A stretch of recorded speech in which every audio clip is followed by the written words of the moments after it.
কি হলো বাড়া? আমি ক্লাবে কি করছি? রাতে মনে হচ্ছে মালটা একটু বেশি খেয়ে ফেলেছিলাম।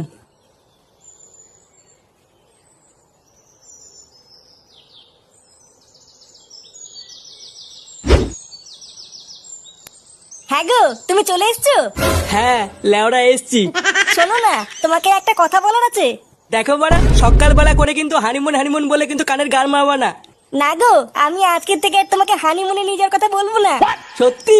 আর বলবা না তো? হ্যাঁ গো, আমি না মা হতে চলেছি। মা হতে চলেছে মানে? হ্যাঁ গো, আমি সত্যি বলছি। এইসব কি বলছো? লেওরা, আমি এখনো পর্যন্ত মেশিন পত্রে হাত হইতে পারলাম না, এইদিকে মেশিনে জং ধরে গেল। আমি না কালকে ভস্রী বাবার কাছে গেছিলাম। উনি আমাকে ওষুধ দিয়ে বলেছেন এবার আমি মা হতে পারবো। ভস্রী বাবা? সেটা আবার কি? ওই তো আমাদের গ্রামের ওই বটতলায় বসে। ও, তা তুমি আমাকে আগে বলবে তো। আমি তো লেওরা ভাবলাম কি না কি। যাই হোক, কই দেখি ভস্রী বাবা তোমাকে কি ওষুধ দিয়েছে। কই হাসছো কেন? দাও ওষুধগুলো। ধুর লেওরা, বাড়া আমি ওষুধ চাইছি, তুমি দাঁত কেলাচ্ছ। দেখাতে হবে না তোমাকে ওষুধ, আমি নিজে গিয়ে ভস্রী বাবার কাছ থেকে দেখে আসছি।